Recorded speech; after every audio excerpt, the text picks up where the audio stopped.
بسم اللہ الرحمن الرحیم۔ اصل قصہ یہاں سے شروع ہوا تھا کہ تصوف انسانی شخصیت میں کیا تبدیلی لاتا ہے، اور آپ ممکن ہے خاص طور پہ جو جوان لڑکے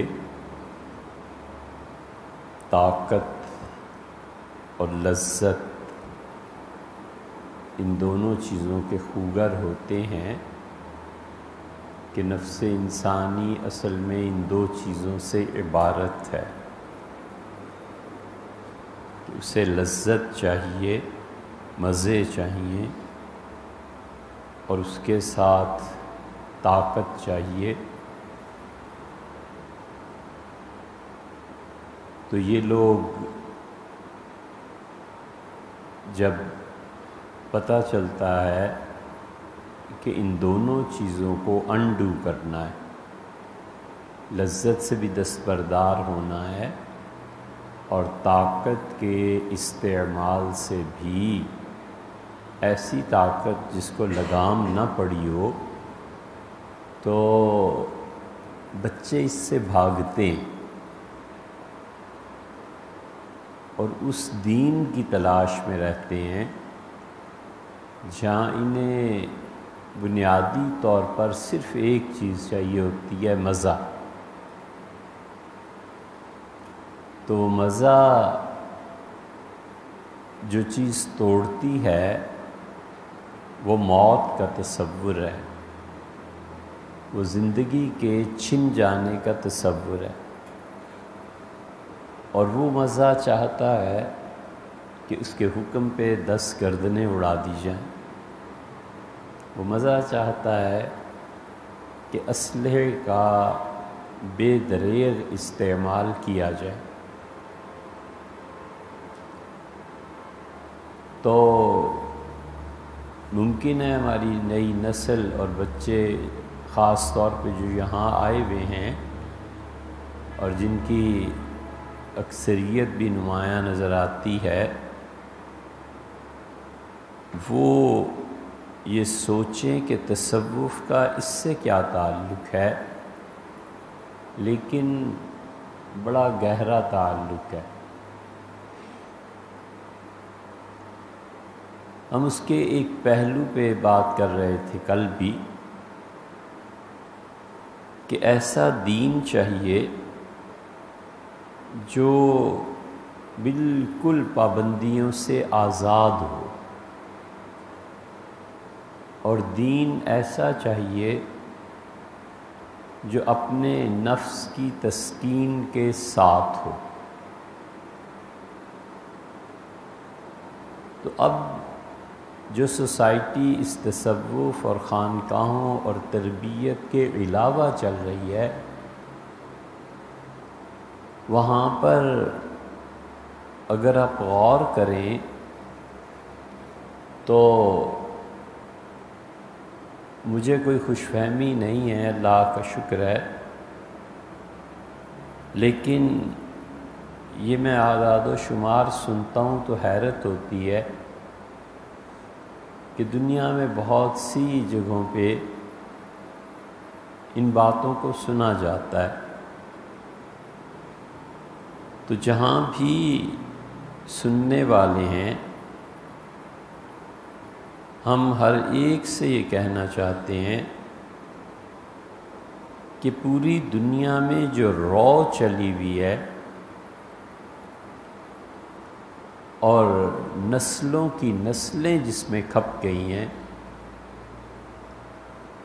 کم سے کم پچھلی کئی نسلیں بشمول ان کے جنہیں ہم نے خود اپنی آنکھوں سے دیکھا ہے، یہ سب دو چیزوں پر قائم، اور کوئی بعید نہیں ہے کہ آئندہ نسلیں بھی اسی سراب کے پیچھے دوڑیں،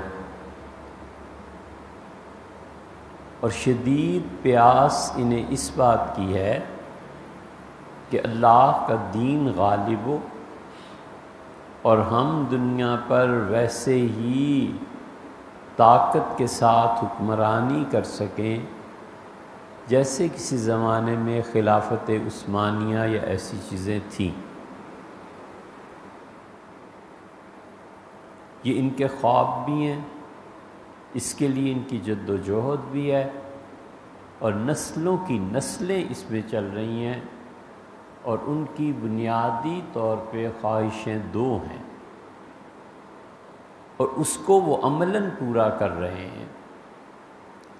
ایک طاقت کا استعمال کہ کسی طرح طاقت ملے اور میں اڑا کے رکھ دوں، کسی طرح طاقت ملے اور جتنے یہ دیندار لوگ ہیں لیکن خلافت کے لیے کام نہیں کرتے، ان سب کو مار دو۔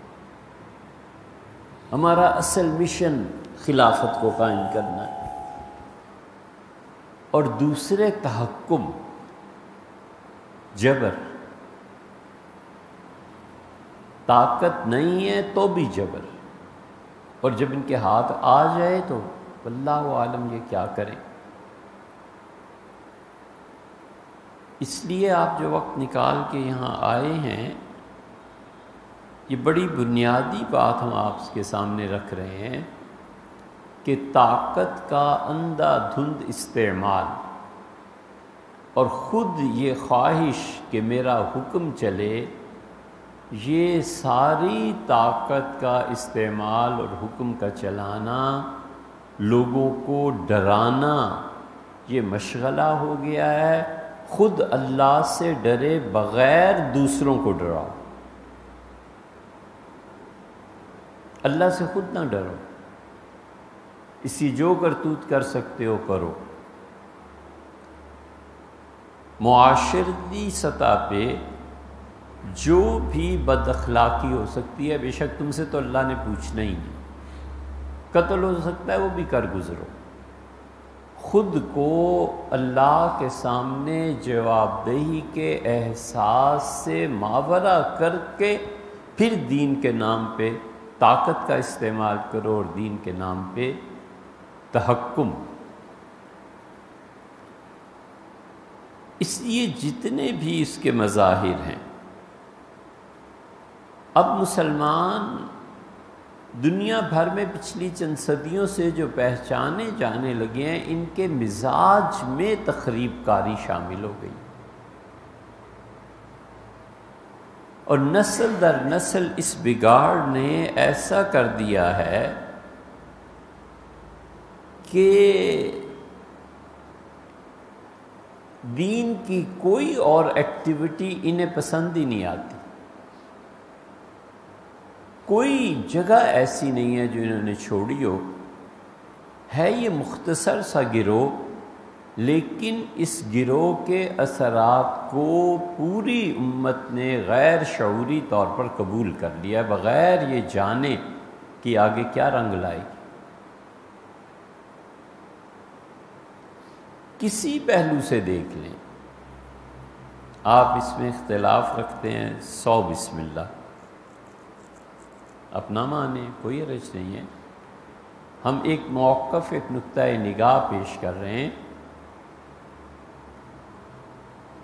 کہ جتنی دین کی نمائندہ جماعتیں ہیں، یہ سب کی سب اس تشدد پہ یقین رکھتی ہیں، اور اس کا نتیجہ کیا نکلا ہے اس کو نہیں دیکھتے۔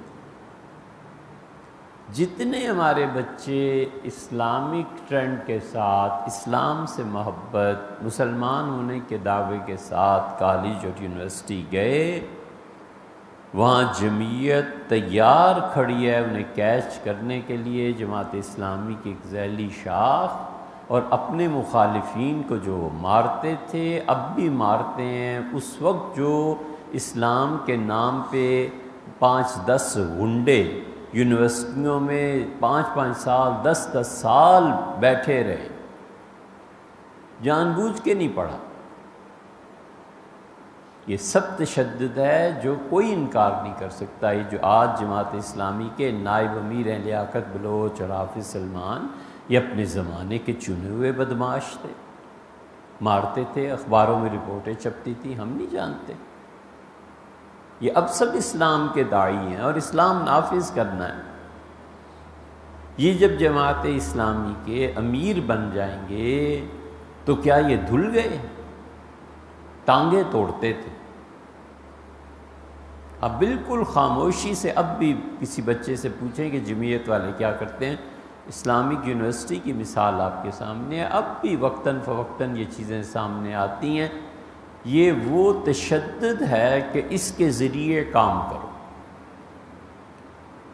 پوری آزادی، آپ نہ مانیں، آپ بھی ظاہر ہے اللہ نے آپ کو شعور دیا۔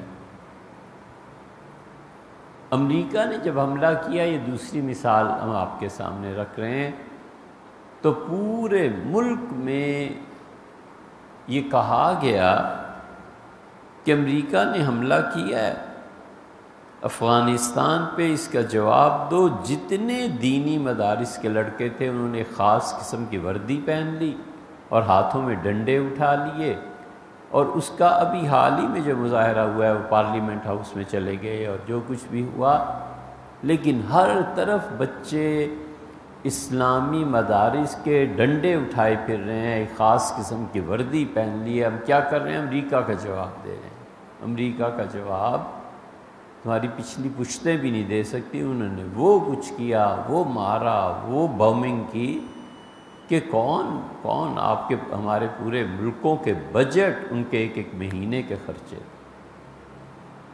بعض اوقات تو ایک ایک دن کا خرچہ تھا انہیں۔ اس تشدد کو قبول کر لیا۔ جو قائدین تھے، آپ جا کر اس زمانے کے اخبارات دیکھیں، انہوں نے کہا ایٹم بم کیا کرنا ہے، ایٹم بم کو امریکہ پہ پھینکو، اچار ڈالنا ہے۔ تو ایک بہت بڑے قائد تھے، سعودیہ ایمبیسی نے ایک دعوت کی تھی، مدعو تھے، اگرچہ بہت کم جانا ہوتا ہے لیکن چلے گئے، اصرار تھا کسی کا، تو میں نے کہا اچھا میں نے کہا حضرت آپ نے بیان دیا تھا امریکہ پہ ایٹم بم پھینکے، تو اس کا طریقہ کیا ہو؟ بڑے خوش ہوئے، جیسے میں ہی جا رہا ہوں ابھی۔ فرمایا یار اس میں کیا مشکل ہے، امریکہ کا ویزا لو، تمہارے پاس تو ہوگا۔ میں نے کہا جی پھر؟ فرمایا کہ ایٹم بم رکھو بریف کیس میں، جب امریکہ قریب آئے اس کے اوپر جاؤ تو پھینک دو، پھٹ جائے گا، مر جائے گا امریکہ۔ یہ اس قیادت کا تصور ہے کہ ایٹم بم یوں گرانا ہے، کہ بڑوں کو بھی پتہ نہیں ہوگا کہ ایٹم بم چیز کیا ہوتی ہے، گرتے کیسے ہے۔ جہاز میں امریکہ جانے کے لیے ہر ایک اسی پہ تھا کہ ایٹم بم۔ جتنی موجودہ دینی قیادت ہے، میں مولانا فضل الرحمان صاحب کے سب تشدد کی قائل۔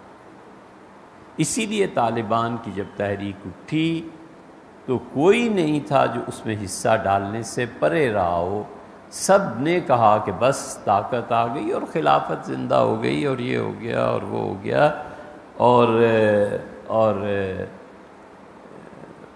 ہمیں کیا لینا کیا دینا۔ وہ سچی باتیں جو ہمارے ساتھ خود پیش آئی ہیں ہم آپ کے سامنے رکھتے ہیں۔ سراج الحق صاحب جماعت اسلامی کے امیر کہنے لگے ہمارا تو بھئی اب تک یہ حال ہے کہ میٹنگ ہوتی ہے لاہور میں، پشاور سے بیٹھتا ہوں تو چادر رومال باندھ لیتا ہوں سر پہ، بس میں بیٹھ جاتا ہوں تو بس کے جھٹکے لگتے ہیں تو سر محفوظ رہتا ہے۔ صبح پہنچتا ہوں تو 8 بجے پھر میٹنگ شروع ہو جاتی ہے، ہم تو سادہ آدمی۔ میں نے کہا حضرت رات نیند نہ پوری ہوئی ہو اور سر میں درد ہو رہا ہو تو اس شورا میں بیٹھ کے جو رائے دینی ہے امیر ہونے کی حیثیت سے وہ متاثر نہیں ہوتی، اس کا کوئی اثر دماغ پہ نہیں پڑتا۔ آپ جو اپنی سادگی ارشاد فرما رہے ہیں اس کی زد میں پورا ملک آئے گا، پالیسی آپ نے بنانی ہوگی نا کچھ، اس کا کیا جواب؟ اب اس کا کوئی جواب۔ خلیفہ مستعصم باللہ نقشہ بچھا ہوا تھا پورے مسلمان دنیا کا اور ان کے دشمنوں کا بھی، تو اس نے کہا کہ اس محاذ پہ لڑائی جو ہے یہ ہمارے لیے جہاد فائدہ مند رہے گا یا نہیں۔ تو یہ بحث جب شروع ہوئی تو ان کے ایک معتمد وزیر نے کہا کہ مشورہ میرا تو یہ ہے، یوں کرے۔ تو اس نے مستعصم نے دیکھا اور اس نے کہا کہ تم جیسا ذہین آدمی اتنی فضول بات کر رہا ہے، سمجھ کے بولو، ایک ایک لمحہ بڑا قیمتی ہے، یہ کیا کہہ رہے ہو مشورے میں؟ پھر اس نے بات کی تو مستعصم باللہ خلیفہ وقت تھا، کہتا تھا میں سوچ رہا تھا کہ اتنی احمقانہ بات اس نے کی کیوں ہے، تو بار بار پہلو بدل رہا تھا۔ تو اچانک میرے ذہن میں آیا، میں نے کہا دیکھو ادب اور احترام میرا ہے، اس کی وجہ سے تم لوگ بیٹھے ہو میرے ساتھ، تمہیں کہیں واش روم جانے کی ضرورت تو نہیں؟ اس نے کہا سچ پوچھیں تو یہ ہے۔ میں نے کہا جاؤ، ہو آؤ۔ تو جب واپس آیا تو پھر بحث شروع ہوئی، اب وہ ٹھیک تھا۔ تو مستعصم باللہ نے، خلیفہ وقت تھا، مذاق بھی، تو وہ جب بھی آتا تھا کہتا تھا ہو آئے، بیت الخلاء سے فارغ ہو آئے ہو، ٹھیک ہے اب بات کرو۔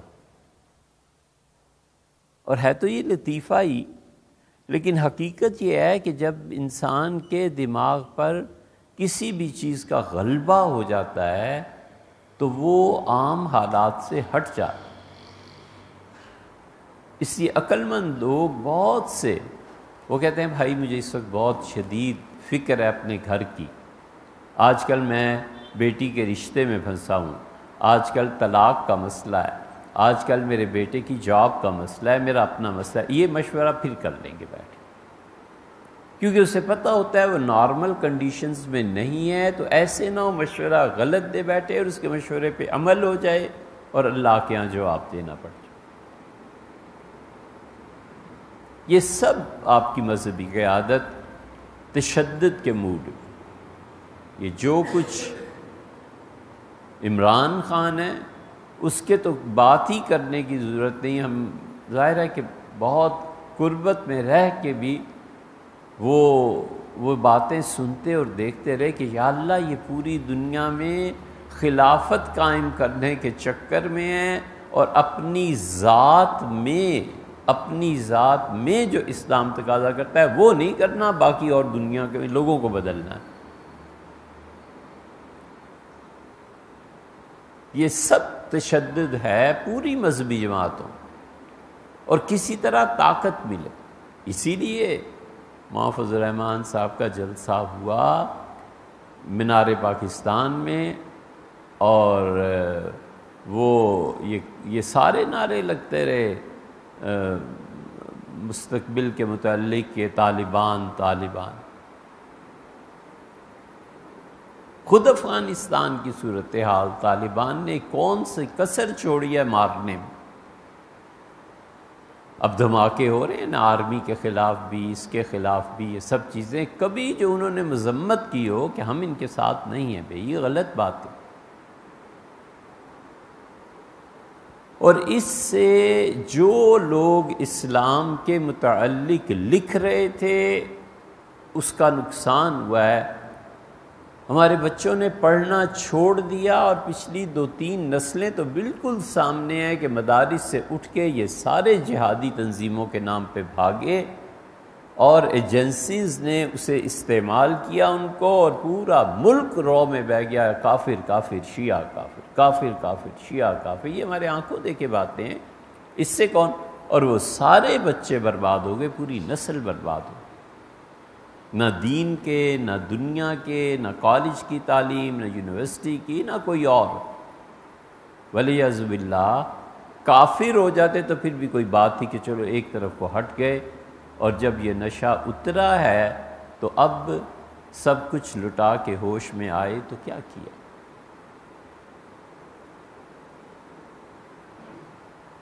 وہ اتنے سخت حالات تھے، اتنے سخت کہ جو مسکین فقیر اپنی کتابوں میں لگے ہوئے تھے ان کے لیے جینا دشوار تھا کہ تم آتے کیوں نہیں اس تحریک میں. اور یا اللہ کوئی ایک نعرہ تھا. جو کافر نہیں کہتا شیعہ کو وہ بھی کافر. اسی لیے دارالعلوم کراچی جب یہ فتویٰ گیا تو خود ہم سے مفتی عاشق الہی صاحب نے مدینہ منورہ میں کہا کہ مولوی تقی اور رفیع عثمانی اس پہ دستخط نہیں کر رہے تھے. میں نے کہا کر دو. وہ جو ہوا قصہ الگ ہے، لیکن اس بات کو کہتے ہیں جس کو ہم اللہ کے ہاں جا کر بھی ثابت کر دیں کہ اللہ آپ کے علم میں ہے کہ کس نے کیا کہا. ہمیں بھی تو اپنی آخرت بچانی ہے عزیز، ہے کہ نہیں؟ جو نہ مانے وہ بھی جو نہ بولے وہ بھی کافر. یہ بخار چڑھتا ہے طاقت کے حصول کے لیے. صدام کی مہم چلی، پورا ملک صدامی ہو گیا. جو بچے پیدا ہوئے ان کے نام بھی صدام پہ. پھر اسامہ کی مہم چلی، جو آیا اسامہ ولیعذ باللہ ولیعذ باللہ، اگر بس چلتا تو درجہ نبوت پہ ہم اسے لگا دیتے. یہ ابھی بھی ایک بے وقوف کا بیان، پی ٹی آئی کے خاتون، کیا نام لیں اس کا چھوڑو، اس نے کہا کہ حضرات انبیاء علیہ الصلاۃ والسلام کا سلسلہ اگر ختم نہ ہوتا تو عمران خان نبی ہوتا. اور یہ اب کی سوچ نہیں ہے. یہ ان کے جب دفتر وہاں ہوتا تھا امبیسی روڈ پہ، تو پہلے دن خان صاحب گاڑی میں لے گئے کہ ہمارا دفتر دیکھیں یہ وہ، تو آیت لکھی ہوئی تھی یہی کہ ہم نے وہی بھیجی اور ہم نے نبی علیہ الصلاۃ والسلام سے کہا کہ آپ کو اس لیے بھیج رہے ہیں کہ لوگوں کو اندھیرے سے نکال کے نور کی طرف لائیں. اور اوپر خان صاحب کی تصویر تھی. تو میں نے نعیم الحق صاحب مرحوم سے کہا، میں نے کہا یہ کیا تک ہے اس آیت کے ساتھ؟ انبیاء علیہ الصلاۃ والسلام کا مقام کوئی سیاستدانوں کا ہوتا؟ ولیعذ باللہ. وہ خالصتاً اللہ کی طرف سے جس حیثیت میں مبعوث ہوتے ہیں، وہ پہلا جملہ ان کی داعی کا ہوتا ہے، بنیادی طور پر دعوت کے لیے آتے ہیں. اور بشری تقاضے سے وہ بسا اوقات اتنا اس دعوت میں مشغول ہو جاتے ہیں کہ ان کی زندگی خطرے میں پڑ جاتی ہے. اللہ نے اس لیے کہا لعلک باخع نفسک الا یکونوا مؤمنین. کیا آپ اپنی زندگی اب ختم کر دیں گے اس غم میں کہ لوگ کیوں نہیں مسلمان ہوتے؟ ایسے نہیں ہے. ہم نے بھیجا ہے پیغام دے دے، مانتا ہے. من شاء فلیؤمن ومن شاء فلیکفر. جس کا جی چاہتا ہے کافر رہے، جس کا جی چاہتا ہے آپ کی بات مانے اور مسلمان ہو.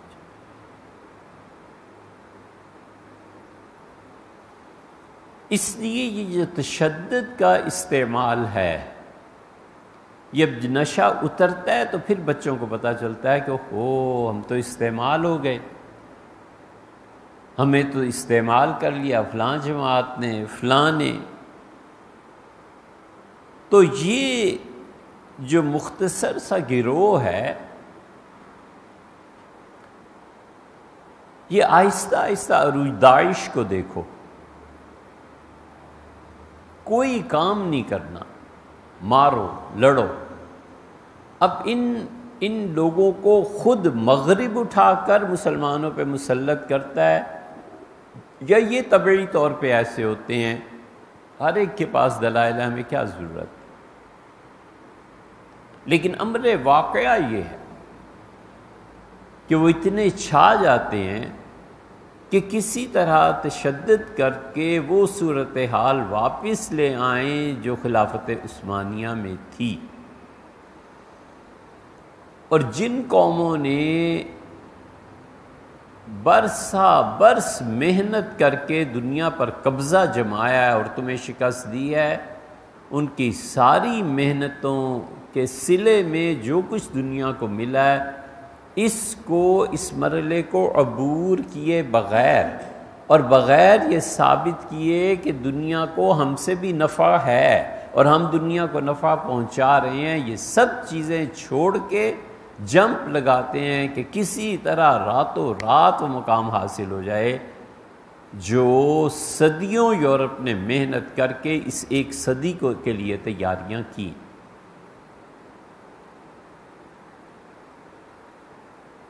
دنیا جہان کے نکمے تعلیم سے عاری، اب پرسنٹیج نکالیے کتنے بچے تھے جو ان ہنگاموں میں رہے اور انہوں نے دنیا کے لیے کوئی نفع بخش کام کیا اپنے محلے ہی کے لیے، اور کتنے پرسنٹ تھے جنہوں نے کہا یار ہم ان کاموں میں نہیں پڑھتے اور سنجیدگی سے پڑھے لکھا، ڈاکٹر بنے، انجینئر بنے، افسر بنے، فوج میں کچھ بھی بنے، حتیٰ کہ علماء دین بڑے بڑے وہ گئے ہی نہیں ان چیزوں میں۔ انہوں نے کہا نا بھائی ہمارا کام لکھنا پڑھنا، ہمارا کام تعلیم ہے، ہم نے علم حاصل کر کے دنیا کو کچھ دینا ہے، منوانا ہے اپنی طاقت کا لوہا تو اس میدان میں، اور اس کے بعد یہ چیزیں آ جائیں۔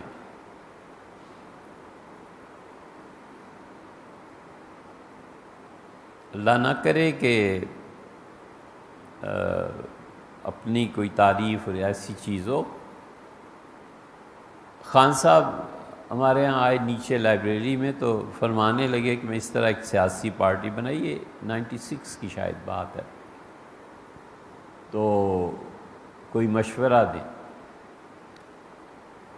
ہم نے عرض کیا خان صاحب حضور صلی اللہ علیہ وسلم نے فرمایا کہ مشورہ امانت ہوتی ہے، اور امانت میں خیانت ظاہر ہے بڑی بری بات ہے۔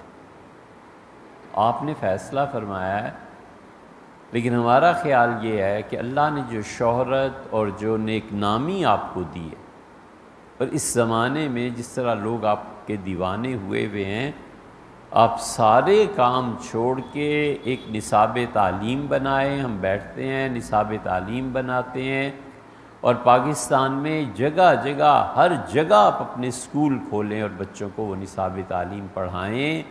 20 سال بعد یہ قوم آپ کو پرائم منسٹرشپ اور یہ سب چیزیں تھالی میں رکھ کے پیش کرے گی۔ آپ اتنا اچھا کام کر جائیں گے اور لوگ بھول جائیں گے مسٹر جناح کو، عمران کے علاوہ کسی کا نام نہیں رہے گا۔ او نہیں مفتی صاحب ضروری ہے طاقت کا ہونا، یہ ہونا، یہ آپ کی مرضی، ظاہر ہے کوئی کسی کو بھی فورس نہیں کر سکتا، لیکن ہمارا خیال یہ ہے کہ آپ اس نظام تعلیم کو بدل دیں اور اپنے اسکول کھولیں، اور شکر کریں ہم سب اس بات کا کہ حکومت نظام تعلیم پہ جبر نہیں کر رہی۔ جو آدمی جو اسکول کھول کے جو پڑھانا چاہے گورنمنٹ کہتی ہے ٹھیک۔ 25 سال پہلے یہ بات تھی، 26 برس، آپ خود سوچیں 26 برس میں اگر سکول بنے ہوتے، نسلیں جوان ہو گئی ہوتی تو کدھر جاتی؟ پھر انتخابات کراتے، یہ جو کچھ بھی کراتے، پھر عمران ہی۔ یہ جلد بازیاں ہیں، یہ تشدد کا حصول ہے، یہ جبر ہے۔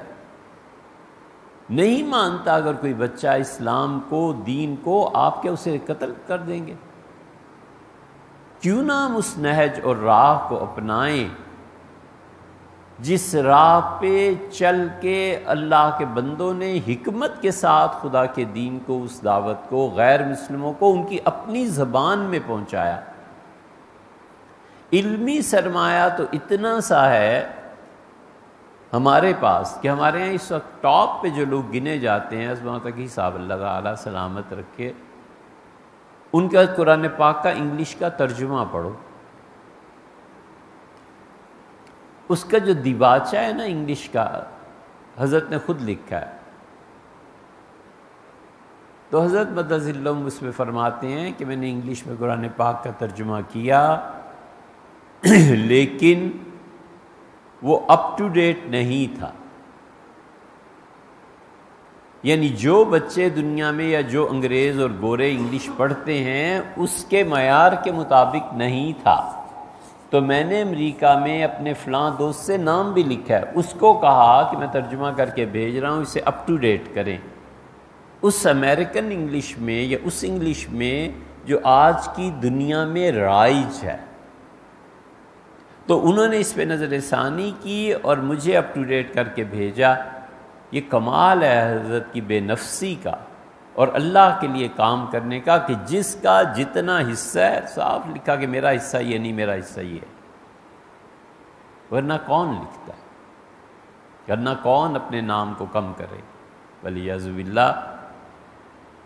تو ہمارا حال تو یہ ہے کہ ہم میں ایک آدمی 1,00,000 میں بھی ایسا نہیں ہے جو فرانس جا کے خدا کے دین کو ان کے سامنے رکھ سکے فرانسیسی زبان میں، اور انگلینڈ جا کے ان کے لیول پہ اس سطح پہ دعوت دے سکے اور چلے ہیں یہ خلافت لینے اور چلے ہیں یہ دنیا پہ حکمرانی کرنے۔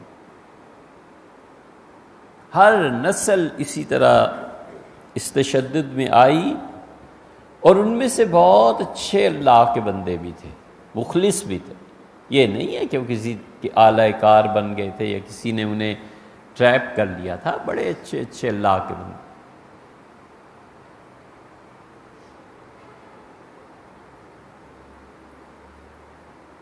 اورنگزیب رحمۃ اللہ علیہ کے دنیا سے اٹھ جانے کے بعد ٹیپو سلطان یہی جد و جہد کرتے رہے کہ کسی طرح اس کو ہم اس سطح پر لائیں جس سطح پہ وہ چھوڑ کے گئے۔ نواب سراج الدولہ، جنگ آزادی، انگریزوں کے ساتھ لڑائیاں، وہ بھی یہی کرتے رہے۔ یہ تمنا تھی۔ اب ان کے متعلق کون کہہ سکتا ہے کہ کسی کے ایجنٹ تھے، مگر ٹیپو سلطان جو لڑے وہ اس وجہ سے بھی تھا کہ تاریخ میں آپ اٹھا کر دیکھیں، ٹیپو سلطان کی گہری دوستی تھی فرانسیسیوں کے ساتھ، اور ادھر حیدرآباد، دکن اور یہ سب لوگ انگریزوں کے ساتھ ہو گئے تھے، کیونکہ اپنا اپنا اجتہاد تھا گویا سیاسی طور پہ۔ نواب حیدرآباد یہ جانتے تھے کہ آئندہ اب دور جو آ رہا ہے یہ انگریزوں کا ہوگا، اور ٹیپو کا خیال تھا کہ آئندہ دور جو آ رہا ہے وہ فرانسیسیوں کا ہوگا۔ فرانسیسی اور انگریز آپس میں ٹکرا گئے۔ جب ٹکرائے تو فرانسیسیوں کو شکست ہو گئی، اور ان کے ٹیپو سلطان کے معاہدے اب تک جاری ہیں۔ جو انہوں نے ہندوستان سے مختلف درخت اور لکڑی اٹھانے کے معاہدے کیے تھے فرانسیسیوں نے، وہ اب تک انڈین گورنمنٹ اتنی لکڑی انہیں دیتی ہے اور وہ پیسے انہیں دیتے۔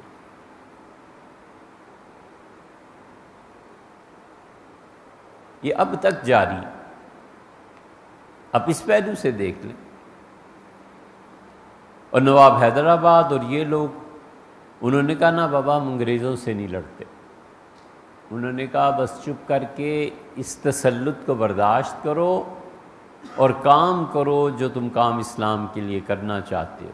نتیجہ اس کا یہ نکلا کہ مسلمانوں کے لیے راستے کھلے، خانقاہیں آباد تھیں، اور اللہ تعالیٰ کی ذات و صفات پہ ایمان مضبوط تھا، اور تعلیم اگر یہ حیدرآباد دکن، یہ پنڈت جواہر لال نہرو یہ پولیس ایکشن اور یہ چیزیں نہ کرتا اور عثمانیہ یونیورسٹی قائم رہتی تو لوگ بھول جاتے سمرقند اور بخارا کو۔ عثمانیہ یونیورسٹی نے اتنا بڑا کام کیا۔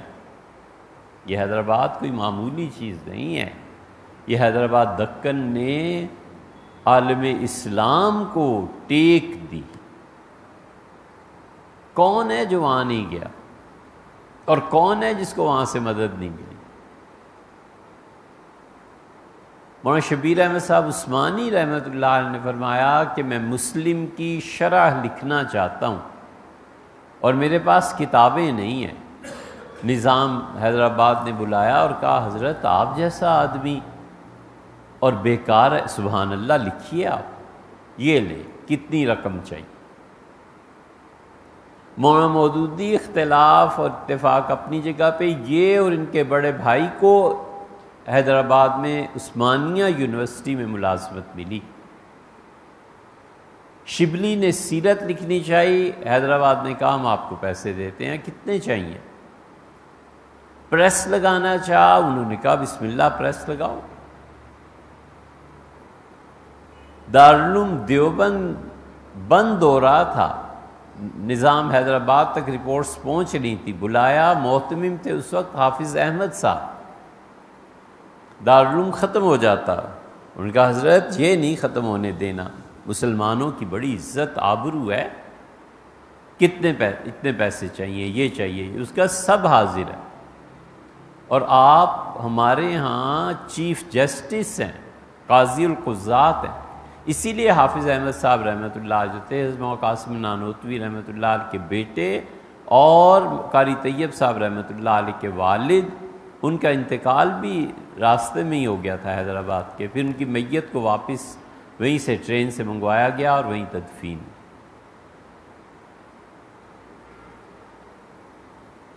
1309 ہجری 10/11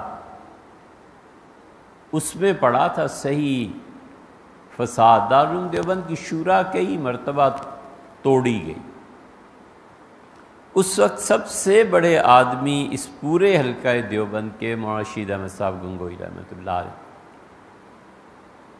اور اتنا ٹکراؤ پیدا ہوا کہ حضرت گنگوئی رحمۃ اللہ علیہ نے خط لکھا کہ مدرسے کو بند کر دو، ختم کرو اور جاؤ گھروں۔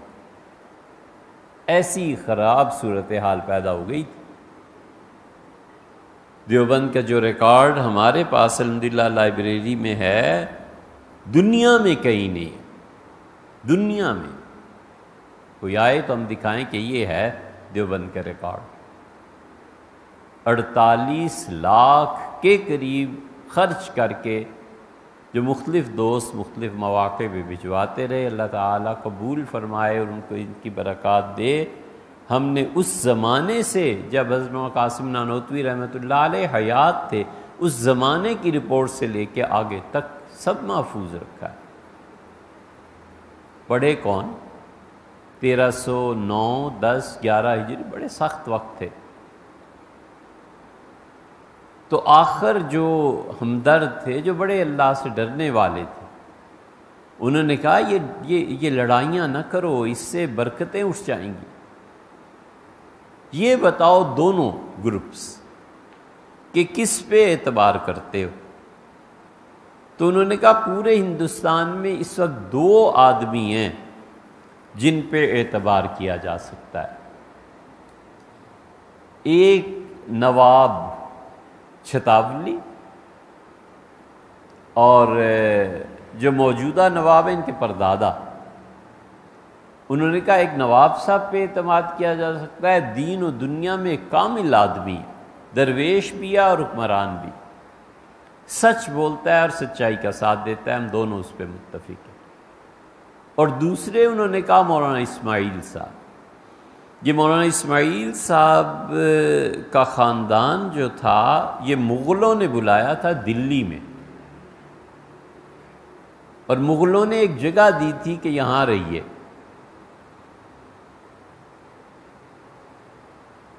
اور مولانا اسماعیل صاحب کے شاید والد یا دادا، وہ اجاڑ دلی، شہر سے دور جگہ، وہ اب کی تھوڑی دلی تھی، وہ اس زمانے کی تھی، مغلوں نے علاقہ دے دیا کہ حضرت آپ یہاں رہے، اور بادشاہ کے بچوں کو پڑھانا بھی شامل تھا۔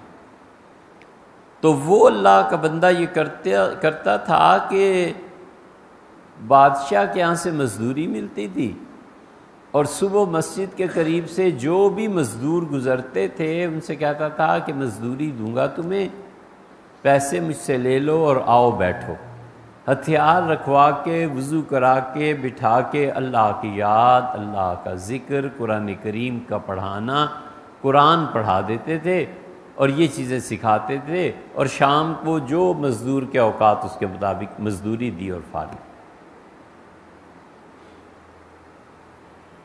پھر انگریزوں کا دور آ گیا، وہ جگہ انہی کے پاس رہی، اور چونکہ شہر پھیل رہا تھا تو انہوں نے اس کو وسعت دی، مدرسے کی کوئی ابتدائی صورت ہو گئی۔ ان لوگوں کو مغلوں نے کاندھلہ سے اٹھایا تھا، اور کاندھلہ میں مفتی الہی بخش صاحب رحمۃ اللہ علیہ جو تھے وہ حضرت شاہ عبدالعزیز صاحب محدث دہلوی رحمۃ اللہ علیہ کے شاگرد تھے اصل. یہ سلسلہ وہاں سے چلا اور بڑوں کا انتقال ہوا اور مولانا اسماعیل صاحب آئے. تو اس وقت کے جو دیوبند والے تھے انہوں نے کہا کہ یا تو نواب صاحب کا اعتبار ہے یا مولوی اسماعیل صاحب کا. مولانا اسماعیل صاحب جو فیصلہ کر دیں میں منظور ہے، بڑے اللہ والے. مولانا اسماعیل صاحب کو اس گنگوئی رحمۃ اللہ پر لکھا کہ مجھے آپ پہ اعتبار ہے، آپ آئیں اور اس طرح دو گروہ آپس میں لڑ رہے ہیں اور اس کا فیصلہ کریں. وہ پہنچے، نواب صاحب نے بھی تائید کی، تو وہ جا کر 8-10 دن رہے اور انہوں نے کہا دونوں چھٹی کرو، شورا ختم، اپنے گھروں کو جاؤ، میں خود کروں گا اب جو مجھے کرنا ہے. پھر انہوں نے نئی شورا مرتب فرمائی، پھر نئی شورا نے کام شروع کیا، پھر جا کر اتنے بڑے بڑے لوگ پیدا ہوئے. یہ مولانا اسماعیل صاحب کا کارنامہ تھا کہ انہوں نے ڈوبتے ہوئے مدرسے کو بچایا. اور روبی دارالعلوم دیوبند کو یہ مولانا اسماعیل صاحب آپ کو پتہ ہے کون تھے؟ یہ حضرت مولانا الیاس صاحب رحمۃ اللہ علیہ کے والد تھے. یہ جو تبلیغ اور سب چیزیں ہیں مولانا الیاس صاحب رحمۃ اللہ علیہ کی، یہ ان کے والد تھے مولانا اسماعیل صاحب، انہوں نے کام کیا تھا. اب کون جانتا ہے کہ یہ کتنے بزرگ تھے جن کے اخلاص سے کام چلا، اللہ نے انہیں قبول فرمایا، اور کوئی نام بھی نہیں ہے آج ان کا کہ کون تھے اور کون نہیں. مولانا الیاس صاحب رحمۃ اللہ کا نام تو بہت ہے لیکن مولانا اسماعیل صاحب رحمۃ اللہ علیہ اللہ کے ساتھ تعلق میں فنا تھے. پھر مولانا الیاس صاحب رحمۃ اللہ علیہ تشریف لائے، پھر یہ تبلیغ کی تحریک چلی. پھر مولانا الیاس صاحب رحمۃ اللہ علیہ کے بعد مولانا یوسف صاحب، اور مولانا یوسف صاحب کے بعد پھر مولانا انعام الحسن صاحب، اور پھر ان کے صاحبزادے، اور پھر یہ سعد کاندلوی جو اب ہیں. یہ سعد کاندلوی کے والد تھے مولانا ہارون صاحب، ان کا انتقال جلدی ہو گیا. وہ بیٹے تھے مولانا یوسف صاحب کے، اور وہ بیٹے تھے مولانا الیاس صاحب کے، اور وہ مولانا اسماعیل صاحب رحمہ اللہ ان کے بیٹے تھے. یہ سارا خاندان ہے. یہ وہ لوگ تھے جو اس حقیقت تک پہنچے کہ تشدد سے کچھ نہیں ہو سکتا. اگر کہیں پہنچنا ہے، اس لیے مولانا الیاس صاحب رحمۃ اللہ علیہ نے خود اپنے خطوط میں لکھا میاں جی عیسیٰ صاحب کو. یہ خط تو اب تبلیغ والے بھی نہیں جانتے شاید. حضرت نے لکھا کہ مولوی صاحب میں نے لوگوں کو ایمان کی دعوت دی اور وہ الحمدللہ صحیح عقیدے پہ جم گئے ہیں. اب میں نے نماز شروع کروائی تو الحمدللہ تبلیغ والے نماز پہ بھی جم گئے ہیں. اب زکوٰۃ کی فکر کرو کہ بہت سے مسلمانوں کی زکوٰۃ اپنے مصرف پہ خرچ نہ ہونے کی وجہ سے ضائع ہو رہی ہے، اور زکوٰۃ کو شروع کرواؤ، اور زکوٰۃ صحیح جگہ پہنچنی چاہیے، حتیٰ کہ ہم اس راہ سے خلافت تک پہنچے. خیر یہ لمبا قصہ ہے کہ کیا ہوا کیا نہیں ہوا، لیکن تشدد سے ہٹ کے، اور تشدد کا نتیجہ کیا نکلا کہ حیدرآباد والے انگریزوں کے ساتھ اور سلطان ٹیپو اور یہ لوگ، اور پھر ہوا جو کچھ کہ ہوا. ٹیپو سلطان کے انتقال شہادت پہ اس نے کہا کہ ولزلی نے ان کی لاش پہ پاؤں رکھ کے کہا کہ انڈیا از اوور ٹوڈے، آج ہندوستان ہمارا ہے. یہی کہیں کی ہوتی چیز یہ حیدرآباد والوں نے کوئی علمی ترقی نہ ہوتی، اور علمی ترقی میں انہوں نے کہا پڑھو.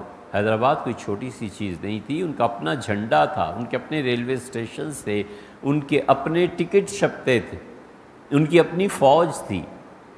ریاست ایسے تھوڑا ہی ہوا کرتی. نوابی اور ریاست کے لیے اور راجگیری کے لیے راجوں کو پیسے خرچ کرنے پڑتے تھے. پیسے خرچ کرتے تھے تو یہ چیز ہوتی تھی. پھر تحریک چلی سید احمد شہید رحمہ اللہ کی. تو سید صاحب رحمۃ اللہ کی تحریک میں بھی انہوں نے آخر پر یہی کہا بالا کوٹ میں بھی، انہوں نے کہا لڑو، لاہور بھی یہی ہے اور جنت بھی یہی ہے۔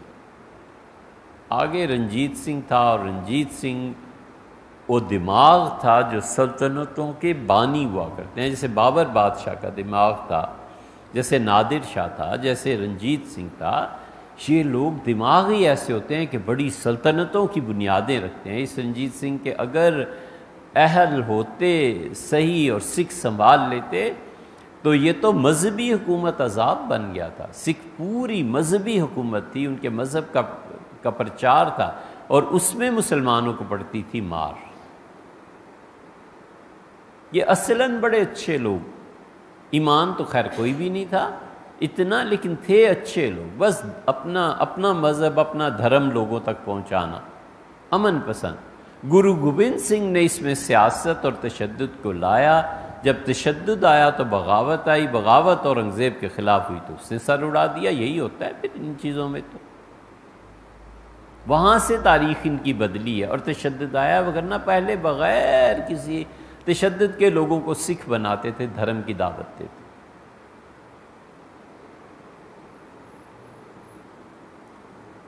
اور رنجیت سنگھ اس نے اس زمانے میں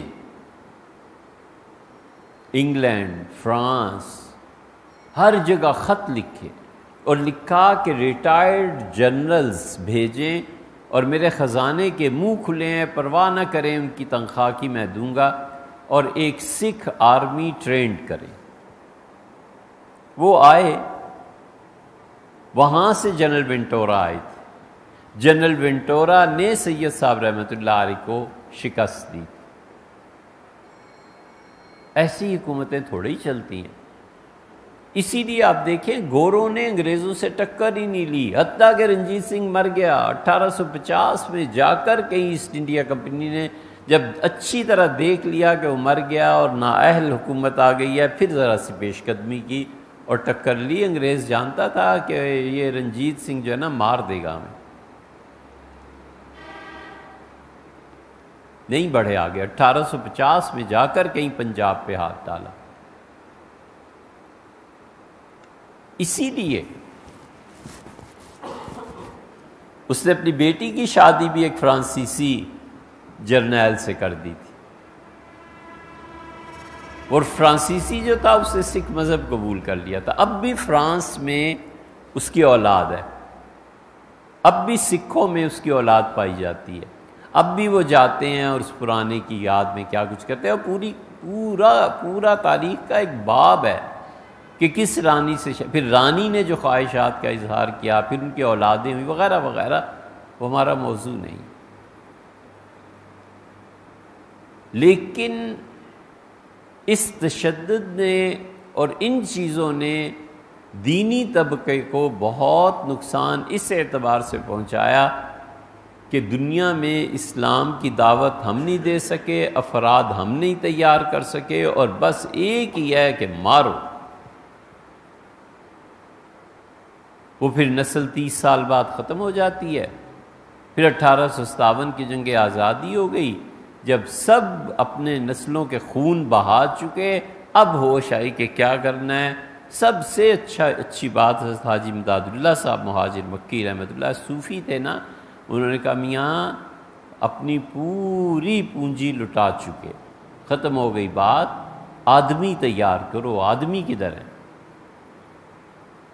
یہ مشورہ ہوا تھا مکہ میں، تو ایک آدمی نے کہیں کہہ دیا حضرت رحمۃ اللہ کے مریدوں میں سے کہ حضرت ہم نے دیوبند میں ایک مدرسہ قائم کیا ہے۔ حضرت حاجی صاحب رحمۃ اللہ ناراض ہوئے اور اپنے مرید سے فرمایا کہ جی ہاں، آپ نے ہی دیوبند میں مدرسہ قائم کیا ہے، آپ کو پتہ نہیں ہے کہ کتنے کٹھن حالات تھے اور کتنی پیشانیاں تہجد میں اللہ کے سامنے زمین پہ رگڑی گئیں، اور کتنی آہیں اور آنسو تھے جنہوں نے اس مدرسے کو قائم کیا۔ جی ہاں، آپ نے قائم کیا۔ اس بنیاد پر کہیں جا کر 1920 میں تحریک خلافت اٹھی، افراد تیار کیے تھے۔ یہ المیہ اب بھی باقی ہے کہ افراد نہیں تیار ہو رہے۔ اس لیے یہ جو تشدد کی تحریکیں ہیں نا کہ مارو لڑو کسی طرح قبضے جماؤ، یہ بالکل ٹھیک نہیں ہے۔ ہم اپنا موقف یا نقطہ نگاہ اس لیے واضح کرنا چاہتے ہیں کہ کسی کا کچھ پتہ نہیں ہوتا کہ اللہ تعالیٰ مستقبل میں کس سے کیا کام لے۔ تو بغیر تربیت کے، بغیر تعلیم کے، یہ جوانوں کے گروہ کا اکٹھا ہو جانا سر پھرے، اور کوئی سر پہ نہیں ہے، جو جی چاہے کرے۔ یہ آپ دیکھ لیں، یہ تحریک لبیک میں جو ہو رہا ہے وہ بھی ایک مظاہرہ ہے، پورا ملک بند ہے، یہ چیزیں ہیں۔ یا اللہ، خلق خدا عذاب میں پڑی ہوئی ہے۔ حضرت رسالت پناہ صلی اللہ علیہ وسلم کے نام پر جو خون متحرک ہوتا ہے اور ان کی غیرت پر جو خون جوش مارتا ہے اور جی چاہتا ہے، اللہ کے ہاں اس جذبے کی بڑی قدر ہے۔ لیکن کوئی راہ بھی تو چاہیے نا، کوئی نظم و ضبط بھی تو چاہیے۔ اب حکومتیں اسی تشدد کے پیچھے ہاتھ رکھ رہی۔ عمران خان اسی میں تھے کہ یہ لاہور سے جو ان کو کچل دیں، چیف نے بلایا، اور جنرل قمر باجوہ کی چونکہ تعلق ان کے ساتھ ہے تو انہوں نے کہا نہیں، کچھ نہیں کرنا، آئیں بیٹھیں۔ اور مفتی منیب الرحمن صاحب تشریف لائے، اور مفتی صاحب کی تصویریں چیف کے ساتھ، اس کے ساتھ انہوں نے صاف کہا ان کی جی حکومت کا کوئی اعتبار نہیں ہے چیف، ہمیں آپ گارنٹی دیں ان چیزوں کی، ہم راستے کھول دیتے ہیں۔ چیف نے گارنٹی دی۔ ایک پہلو پورا یہ ہے، اور یہ چیز ٹھیک نہیں ہے، حکومتیں اپنے سیاسی مقاصد کے لیے مذہب کو استعمال کرتی ہیں۔ اگر یہ قوت کمزور پڑ جائے تو پڑوس میں طالبان ہیں، بلا لیں گے۔ یہ تقریریں تو سامنے ہمارے ہوتی رہیں کہ پاکستان میں طالبان آ جائیں گے، اب مستقبل پاکستان کا یہی ہے، ہم تمہیں مزہ چکھا دیں گے، مار دیں گے۔ یہ کیا طریقہ ہے؟ اس لیے بڑی طاقتیں جو اس سے بھی پیچھے بیٹھی ہوئی ہیں وہ پھر اپنے کھیل کھیلتی ہیں۔ یہ گندے کھیل ہیں سارے۔ تو قوت کا حصول، طاقت کا حصول، اب جب طاقت اپنے مظاہرے کرتی ہے تو بچے اس کے نتیجے میں ہم جیسے لوگ دو مرضوں کا شکار ہو جاتے ہیں۔ ایک تو ہم لوگ اپنے آپ کو ملامت کرتے ہیں کہ یار دیکھو نا کیسی زبردست تحریک چلی ہے، دیکھو نا کتنے کافروں کو اڑا دیا ہے، دیکھو نا امریکہ کا حشر کر کے رکھ دیا ہے۔ اور ہم نے کیا کیا؟ ہم تو کچھ بھی نہیں کر رہے، ہم تو پڑھ رہے ہیں، ہم تو خدا کے دین کو پھیلانا چاہتے ہیں، ہم نے کیا کیا ہے؟ تو شرم آتی ہے ہم جیسوں کو اپنی زندگی پہ کہ ہم نے کچھ نہیں کیا۔ ایک اس مرض کا شکار ہو جاتے ہیں، ڈپریشن طاری ہو جاتی ہے جوانوں پہ، اور وہ کہتے ہیں کہ ہم نے کچھ نہیں کیا۔ ملامت کا یہ احساس اندر سے ابھرتا ہے کہ کیوں نہ میں گن اٹھاؤں اور چلا جاؤں، کیوں نہ میں جا کے اپنی جان دے دوں۔ یہ ہم جیسے لوگ اس مرض کا شکار ہو جاتے ہیں، اور یہی موقع ہوتا ہے جب قائد اور جب صوفی کسی کو سمجھاتا ہے اور کہتا ہے بیٹے یہ راہ نہیں ہے، اس طریقے پہ نہیں جانا، اس کا انجام دیکھ لو پچھلوں کے یہاں کیا ہوا ہے، سیدھے طرح پہ تعلیم حاصل کرو، کچھ کام کرو، اللہ نے جو کام لینا ہوگا تم سے خدا جانے اور تم جانا۔ ایک ہی کام کرنا ہے کہ اپنا ٹریک نہیں چھوڑنا۔ یہاں پر پہنچ کے سہارے کی ضرورت ہوتی ہے۔ پوری دنیا کہتی ہے طالبان اور خلافت اور آ گئے اور یہ ہو گیا اور یہ ہو گیا، صوفی کہتا ہے یار کچھ نہیں ہے، یہ صرف نکاح کے دھوکے ہیں، 2-4 سال میں یہ ساری پلٹ جائیں گی، تم اپنی ڈگر چھوڑ کے نہیں جاتے۔ کارنامے ہیں بہت بڑے، ان کارناموں میں صرف ایک کویسچن ریز ہوتا ہے کہ آپ دین کی 2 تشریحات کیوں کر رہے ہیں؟ چند برس پہلے دین یہ تھا کہ عورتیں نہ پڑھیں، چند برس پہلے دین یہ تھا کہ جتنی بھی نائی ہیں ان کی دکانیں بند کر دیں، چند برس پہلے دین کا تقاضا یہ تھا کہ لوگوں کی لاشیں چوراہوں پہ لٹکائی جائیں، چند برس پہلے دین یہ تھا کہ ہم سبز قہوے اور روٹی کو کھا لیں اور اپنی غیرت محفوظ ہے۔ اب چند برس کے بعد دین یہ ہو گیا ہے کہ کشکول اٹھائے پوری دنیا میں پھر رہے ہیں کہ انسانی بحران پیدا ہو جائے گا، پیسے دو، مدد کرو۔ عمران خان جو غیرت کا اب بھی رونا رو رہے ہیں، یہ صرف دینی نقطہ نگاہ کے حوالے سے بات کر رہا ہوں، سیاست وہ جانے اور ان کے کام جانے۔ OIC کی کانفرنس بلا لی جس کے پس پردہ یہ تھا کہ پیسے دو افغانستان کے نام پہ، سارے وزرائے خارجہ آئے، کانفرنس ہوئی، تقریریں ہوئی، اٹھ کے چلے گئے اور ایک پائی کسی نے نہیں، جو مرضی کرو۔ ان کا ہم کہاں کیوں پیسے دیں؟ اب دین یہ ہو گیا ہے۔ پہلے آپ دین کی تشریح وہ کرتے تھے کہ گرین ٹی اور خشک نان کھائیں گے، اب آپ فرماتے ہیں یہ ہو گیا۔ پہلے آپ مزار شریف میں پہنچے تھے تو حضرت رسالت پناہ صلی اللہ علیہ وسلم کی زندگی سے آپ نے استنباط کیا تھا کہ حضور صلی اللہ علیہ وسلم نے فلاں موقع پر متع کو جائز قرار دیا تھا، لہٰذا اس حدیث پہ عمل کرتے ہوئے اب مزار شریف کو جائز ہے 3 دن کے لیے جو جس کے گھر میں گھس جائے اور جو لڑکی اٹھا لے اسی کی۔ پہلے دین یہ تھا، اب دین آ گیا ہے، اب اس کے تقاضے اور ہو گئے ہیں۔ اب دین یہ ہے کہ ہم بہت پرامن ہیں، امن پسند ہیں، اور اب خواتین بغیر محرم کے سفر کر سکتی ہیں۔ پھر اب پلٹا کھایا ہے کہ اب نہیں کر سکتی، پہلے سکول نہیں ہوتے تھے وہ دین تھا، پھر سکول ہونے لگے۔ جس دن تعلیم کے نظام پہ انہوں نے کہا کہ عورتوں کی تعلیم نہیں ہوگی، کتنے ارب روپے کی امداد جو امریکہ وغیرہ دے رہے تھے وہ بھی ختم ہو گئی، تو اب اللہ پہ بھروسہ کر کے بیٹھو نا یار، قربانی دو۔ اب آپ کشکول لے کے ملک پھر رہے ہیں کہ پیسے دو، پیسے دو، ہماری مدد کریں۔ کیوں بھئی؟ وجہ یہ ہوتا ہے، یہ ہر اس گروہ کے ساتھ ہوتا ہے جس میں تجربہ کار اور گہری نظر رکھنے والے دانشور موجود نہیں ہوتے، پھر یہی ہوتا۔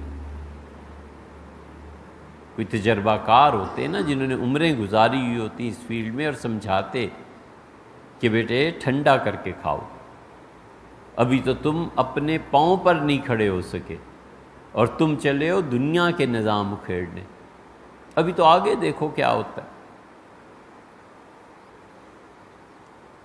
ابھی تو آگے دیکھیں کیا ہوتا ہے۔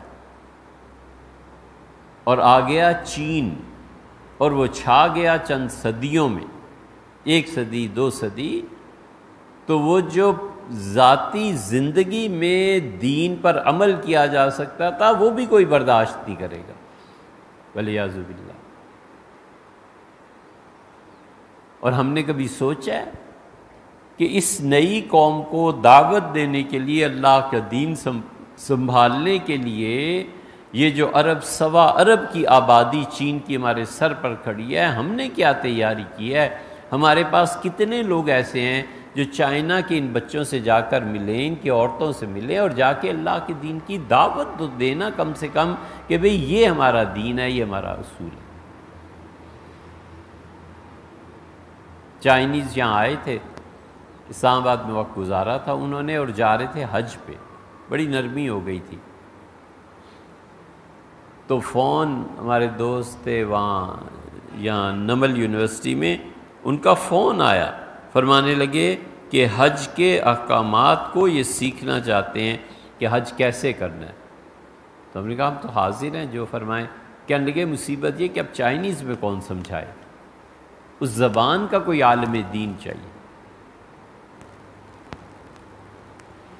تو بچے اپنی زندگی کو بیکار تصور کرتے ہیں کہ بندہ تو وہ ہے جو جا کے 10 کافروں کو مار آیا اور یہ کیا اور یہ کیا۔ کس پوزیشن میں کھڑے ہو؟ دنیا کہاں جا رہی ہے؟ تم کیا کر رہے ہو؟ کبھی اسلام کی یہ تشریح پیش کرتے ہو، کبھی یہ تشریح پیش کرتے ہو، آخر ہے کیا یہ اسلام؟ یہ حقائق ہیں جس سے ہم نظریں چراتے اور جھوٹی داستانیں ہیں جس کو ہم لوگوں کے سامنے بیان کرتے، اور قائدین ایسے ہیں جن کے گروہ لاکھوں میں ہیں اور ان کے سننے والے بھی لاکھوں میں ہیں، اور قسم کھاتے ہیں بیت اللہ میں کہ دیکھو سن 27 میں حضرت مہدی تشریف لا رہے ہیں، خدا کی قسم ہے مجھے پتہ ہے۔ یا اللہ، حضور صلی اللہ علیہ وسلم نے تو فرمایا تھا کہ مہدی کا پتہ ہی نہیں چلے گا، حتیٰ کہ امت کے بہترین لوگ بیت اللہ میں پہلی صف میں بیٹھے ہوئے ہوں گے پریشان حالت میں، اور مہدی آئیں گے اور حجر اسود پر پہنچیں گے اور آواز دی جائے گی کہ اللہ کا خلیفہ مہدی ہے، اٹھو اور بیعت کرو، لوگ دوڑ پڑیں گے۔ وہ جو امت کے سب سے اچھے لوگ ہیں وہ تک تو پہچان نہیں سکیں گے طواف میں، انہیں اب پتہ ہے۔ حضرت مہدی کا انکار، عیسیٰ علیہ السلام کی آمد ثانی کا انکار، یہ بڑی خطرناک بات ہے۔ ہمارے بعض فقہا نے اسے کفر لکھا ہے، کفر والعیاذ باللہ۔ ہمارا عقیدہ ہے حضرت آئیں گے، کب آئیں گے کیا پتہ ہے یار کب آئیں گے، ہم اپنا کام چھوڑ کے بیٹھ جائیں، ہمیں اپنا کام کرنا ہے۔ حضرت جب بھی تشریف لائیں، حضرت رسالت میں آپ صلی اللہ علیہ وسلم کا فرمان مبارک پورا ہو جائے گا۔ اسپین کا جب زوال آیا تھا تو اس وقت صوفی خانقاہوں سے نکل کھڑے ہوئے، انہوں نے کہا حضرت مہدی تشریف لا رہے، ان کا اپنا گمان یہ تھا، نہیں آئے۔ 1001 سال، 800 سال تقریباً ہو ہی گئے۔ حضرت تھانوی رحمۃ اللہ نے لکھا ہے کہ میں بیٹھا تھا، حضرت حاجی امداد اللہ صاحب مہاجر مکی رحمۃ اللہ علیہ کی خدمت میں، تو ایک آدمی آیا، اس نے کہا حضرت مالکی مسلح پہ حضرت مہدی آئیں، اور اس وقت عالم اسلام پورے کا پورا غلام تھا۔ فرانس نے قبضہ کر لیا تھا، انگریزوں نے ہندوستان پہ قبضہ کر لیا تھا، مصر چھن گیا تھا، لیبیا وغیرہ وغیرہ۔ اس موقع پہ فائدہ جس آدمی نے اٹھایا ہے نا، جو لوگ حدیث پڑھتے پڑھاتے تھے اور رسول اللہ صلی اللہ علیہ وسلم کی محبت میں حدیث پہ عمل کرتے تھے، وہ حضرت مہدی کے منتظر تھے، سب منتظر تھے کہ اب عالم اسلام پورا گیا، اب تو کفر اور اسلام کی جنگ ہو گئی اور حضرت مہدی تشریف لائیں گے۔ یہ فضا پورے ہندوستان میں بنی ہوئی تھی اور مسلمان مظلوم تھے، روتے تھے کہ یا اللہ کب اسلام کا عروج ہوگا۔ تو اس وقت اس سیاسی صورتحال میں لوگوں کو جس نے فراڈ اور دھوکہ دیا اور سب سے زیادہ اس کے شکار وہ ہوئے جو اہل حدیث حضرات تھے، محبت کی وجہ سے حضور صلی اللہ علیہ وسلم کی حدیثوں پہ عمل کرتے تھے، اور پھر اس کے بعد دیوبند کا مکتبہ فکر، اس کے لوگ مارے گئے، وہ مرزا غلام احمد قادیانی تھے۔ اس سے کہا میں ہوں مہدی، میرے پیچھے چلو۔ جو مہدی کے منتظر تھے سب بھاگے کہ آ گیا مہدی۔ اسی لیے قادیانیوں کے ہاں اب بھی دیکھو تو 8 تراویح پڑھتے ہیں، ان کے ہاں غالباً آمین بالجہر بھی ہے، بہت سی چیزیں کیونکہ وہ تو پیچھے سے چلی آ رہی ہیں نا، تو انہوں نے اس موقع کا سیاسی فائدہ اٹھایا۔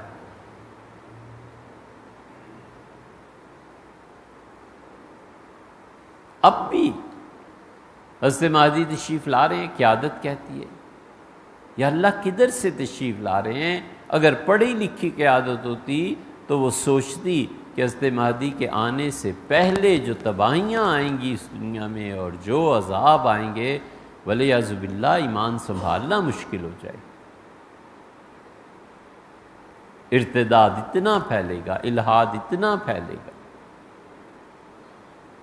سنبھالنا اپنے آپ کو مشکل ہو جائے گا۔ حضور صلی اللہ علیہ وسلم نے فرمایا تھا کہ مہدی جس سال آئیں گے اس سال اتنی خون ریزی ہوگی، اتنا خون بہے گا کہ یہ جو رمی ہے نا شیطان کو پتھر مارنے کے لیے، وہ جو ستون بنے ہوئے ہیں، یہ خون میں نہا جائیں گے، اور پھر جو بچیں گے وہ بیت اللہ کی طرف بھاگیں گے۔ بہت مراحل ہیں، لیکن جن گروپس میں یہ تشدد ہے اور یہ چیزیں ہیں، ایک وہ ہے۔ دوسرا عذاب یہ آیا ہوا ہے جن کے دل میں مغرب کی محبت سما گئی ہے۔ امریکہ، آسٹریلیا، برطانیہ، یہ سارے ان کے محبوب ہیں۔ اصل مسئلہ بھی یہ ہے عذاب ان کا۔ اس لیے کبھی وہ کہتے ہیں کہ مغرب کو مجھ سے زیادہ کوئی نہیں جانتا۔ آپ جان سکتے ہیں صاحب اس سے کہ آپ مغرب کی محبت میں ڈوبے ہوئے ہیں۔ کبھی کوئی کہتا ہے کہ اسلام دیکھنا ہو تو مغرب میں چلے جاؤ، اور ذرا خیال نہیں آتا کہ اللہ پہ توحید کوئی چیز نہیں ہے، رسالت کو ماننا کوئی چیز نہیں ہے، تقدیر کو ماننا کوئی چیز نہیں ہے، آخرت کے دن اللہ کے سامنے جواب دینا یہ کوئی ویلیو نہیں رکھتا۔ یہ مغرب میں ہے احساس، وہ اللہ تعالیٰ کی ذات و صفات کو مانتے ہیں، ان کا بھی عقیدہ یہی ہے کہ خدا کو جا کے جواب دینا ہے، یا یہ عقیدہ ہے کہ ایک مقدس ہستی کو چڑھا دیا تھا سولی، سب کے گناہوں کا کفارہ ہو گیا۔ اس لیے کہ اس کی محبت مغرب کی دل میں، جیسے بنی اسرائیل کے متعلق اللہ نے کہا نا، کمال کا لفظ استعمال فرمایا باری تعالیٰ نے، اور کیوں نہ کرتا، وہ حاکم ہے، مالک ہے، سب چیزیں اسی کی ہیں۔ وہ اشربوا فی قلوبہم العجل، اللہ نے کہا بچڑے کی محبت ان کے دل میں گھول کے پلا دی گئی تھی، ڈال دی گئی تھی۔ جیسے رنگریز سفید دوپٹے کو ایسے ڈالتا ہے، نکالتا ہے تو سرخ سیاہ ہو گیا ہوتا ہے، بالکل ایک ایک دھاگا اس کا اس میں رنگ جاتا ہے نا۔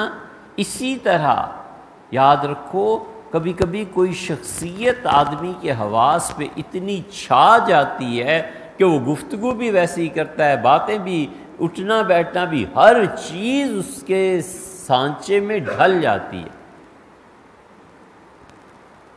کبھی فرد پہ ہوتا ہے اور کبھی قوم پہ ہوتا ہے۔ اس وقت پورا اسلام کا ایک نمائندہ گروہ وہ ڈوبے ہوئے ہیں امریکہ کی محبت میں، آسٹریلیا کی محبت میں، انگریزوں کی محبت میں، فرانس اور جرمنی کی محبت میں۔ تو بات کیا کرتے ہیں؟ وہ کہتے ہیں اسلام دیکھنا ہو تو مغرب میں جا کے دیکھو۔ اچھا صاحب، مغرب میں چلے گئے، اور بات جب یہ کی کہ رسالت کے بغیر کام نہیں چلتا، تو وہ کہتا ہے عقل کے بغیر کام نہیں چلتا۔ تم کس رسول کی بات کرتے ہو اور کون سی رسالت؟ ان چیزوں کی کوئی ویلیو نہیں ہے۔ کسی گورے سے جا کے کہو کہ قرآن اللہ کے ہو، کہتا ہے یار کس چکر میں پڑے ہوئے ہو، آرام سے زندگی گزارو۔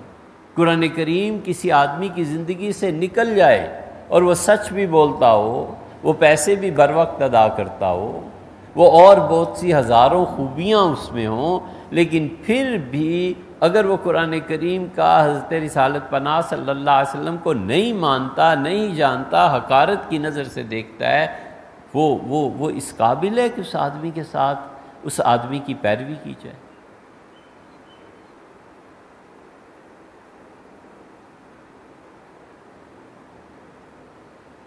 عالمی کانفرنس تھی، تو بہت بڑے لیڈر مودی سے ہاتھ ملایا، اور اس کانفرنس میں ترکی کے جو اردگان ہیں انہوں نے کسی سے ہاتھ ملانے سے انکار کر دیا، اب یاد نہیں رہا، تو کسی بڑے آدمی کا فون آیا کہ کانفرنس میں یہ ہوا، میں بھی تھا، مودی بھی تھے۔ میں نے کہا مودی سے ہاتھ ملاتے ہوئے کچھ آپ کو شرم نہیں آئی؟ عہدہ ہوگا ان کا، ہوگا جن کا ہوگا، ہمیں کیا لینا اور کیا دینا؟ کہ شرم نہیں آئی کہ اس نے احمد آباد میں مسلمانوں کو زندہ جلا دیا، تباہ و برباد کر دیا اس شخص نے؟ یہ خیال نہیں آیا کہ میں کس سے ہاتھ ملا رہا ہوں؟ کچھ تو احساس کیا ہوتا کہ اس نے مسلمانوں کے خون کا پیاسا ہے یہ شخص۔ یہ کیا کیا آپ نے؟ تو اس لیے یہ قیادتیں ایسی، مغرب کی محبت ان کے دل میں ہے۔ اب اعلان اس لیے نہیں کرتے کہ عشق تو ہے لیکن عاشق کہلوانا نہیں چاہتے۔ اسلام کو کیسے چھوڑیں؟ آخر دین کا بھی ہے احساس۔ اسلام کو اندر سے کھوکھلا کرو، کبھی حدیث کا انکار کر دو، کبھی احادیث پہ اشکال پیش کر دو، نہ ہی اس عشق کو چھوڑا جا سکتا ہے اور نہ ہی دین کے لیبل کو اتارا جا سکتا ہے۔ ذرا حالات سازگار ہوں تو یہ کہیں کہ رکھو اپنا دین اپنے پاس، ہم امریکن سسٹم چاہتے ہیں، ہم آسٹریلیا کے سسٹم چاہتے ہیں، ہم وہی کچھ چاہتے ہیں جو مغرب میں ہو، لیکن پتہ ہے نا کہ پھر عوام میں مقبولیت شاید نہ رہے، پھر لوگ ہمیں اتنا بڑا اسکالر نہ مانیں، پھر لوگ ہمیں اتنا بڑا دین کا علمبردار نہ مانیں۔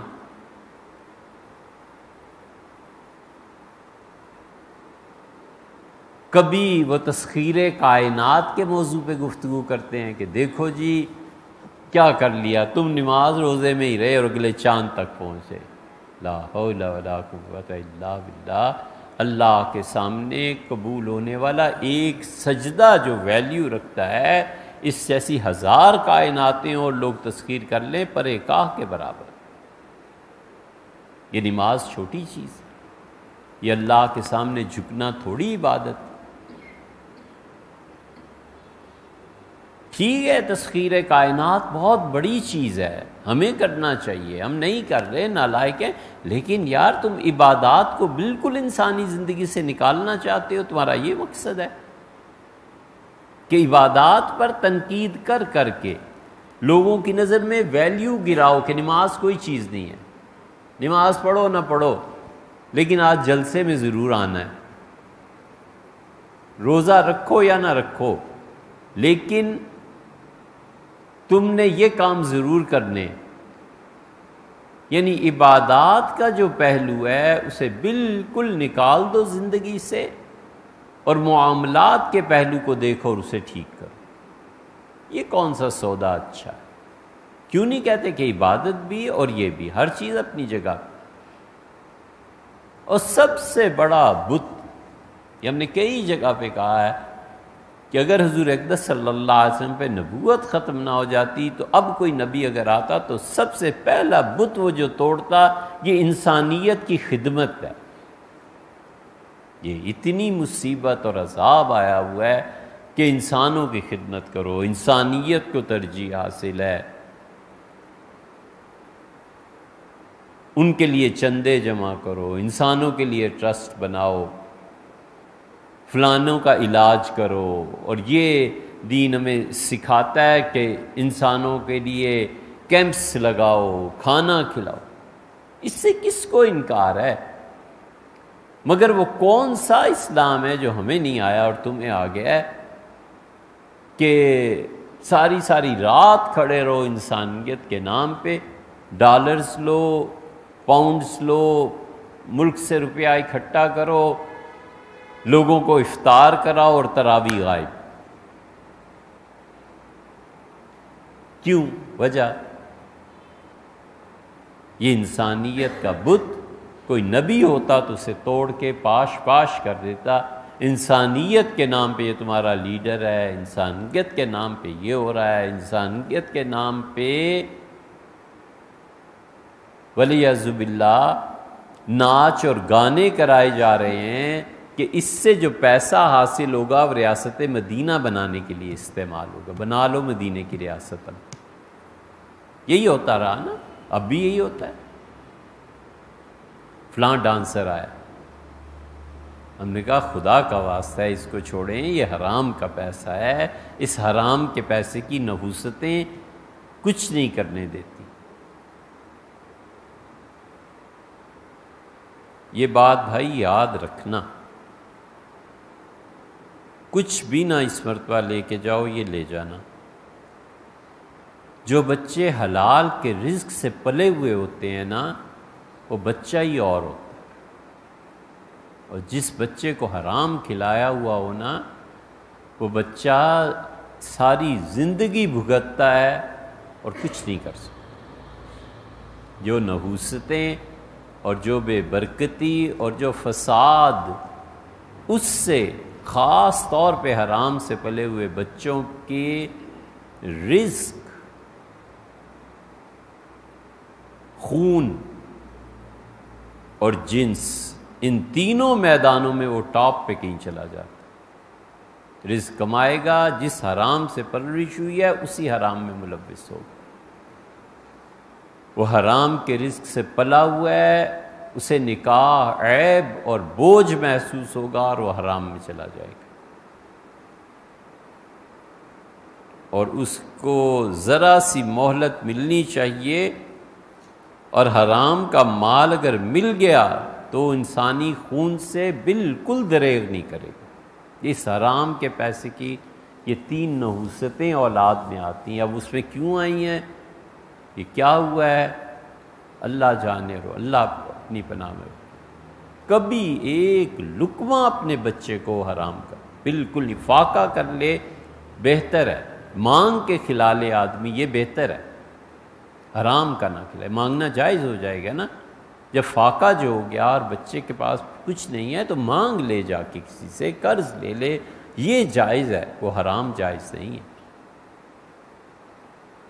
اس کے بڑے برے اثرات نکلتے ہیں، معاشرہ تباہ ہو جاتا ہے، لوگوں کا قتل ہو جاتا ہے، عورتوں کی عزتیں لٹ جاتی ہیں، اور ولیعذ باللہ مالی فراڈ، سکینڈلز، رشوت، یہ سب چیزیں اس شخص کی زندگی میں آ جاتی ہیں۔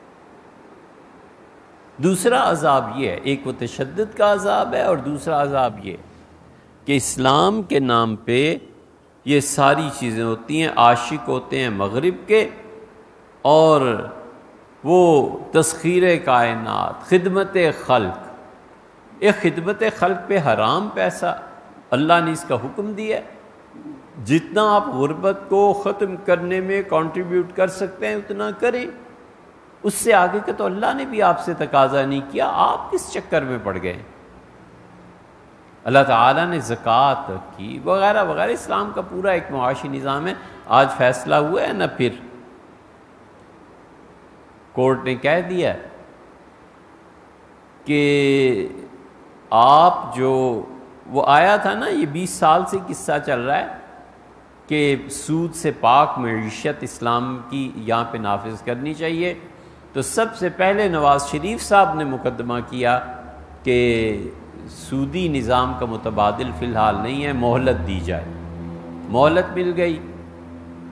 پھر اسلامی جو جج تھے انہوں نے بھی مہلت دے دی 1 سال کی۔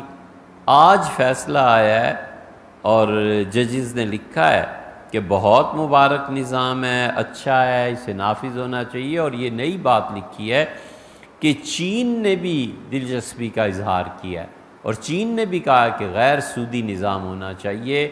اب ہم 5 سال کی مہلت دے رہے ہیں حکومت کو کہ نظام تبدیل کرے، پہلے 1 سال کی ہوتی تھی، آج 5 سال دے دی۔ خوب تعریف کرنے کے بعد آخر پہ یہ جوتا مارا ہے کہ 5 سال کی مہلت ہے گورنمنٹ کو، اور 5 سال بعد سن 27 کا لکھا ہے کہ 27 میں پھر بات کی جائے گی۔ ہم بار بار جو کہتے ہیں نا کہ یہ اسلامی نظام غیر سودی بینکاری یہ یہودی اور غیر مسلم لے آئیں گے، اور نتیجہ یہ نکلے گا کہ مفتی بھی ہمارے سب دستخط کریں گے کہ اسلام کے مطابق، اور وہ ہوگا اسلام کے ہی مطابق، مگر شام کو ساری کریم پھر نیو یارک اتار لے، جس کے عادت کے پیچھے ہم چل رہے ہیں اور جنہیں مان رہے ہیں۔ آج پھر 5 سال کی مہلت ملی، اب کہ زیادہ مہلت دی ہے، کیونکہ بڑا مشکل ہے نا جی اسلامی نظام، پھر اس کو نافذ کرنا، اس کی نوک پلک سنوارنا، اس کو لکھنا، پھر ٹائپ بھی تو کرنا ہے نا، کافی دن لگ جاتے ہیں اس میں۔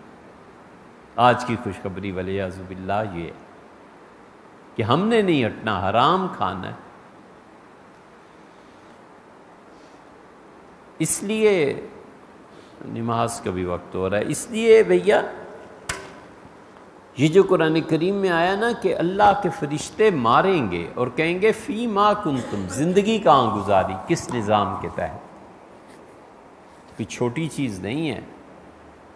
حضور اقدس صلی اللہ علیہ وسلم بار بار اس کو دہراتے ہیں، فرمایا قبر میں اتنے سوال ہوں گے، ایک سوال پہ علماء کا اختلاف ہے، 4 سوال ہوں گے، 3 تو آپ مولوی حضرات سے ہم لوگوں سے سنتے ہی ہیں، چوتھا سوال کوئی نہیں کہتا، چوتھا بھی تو کہو۔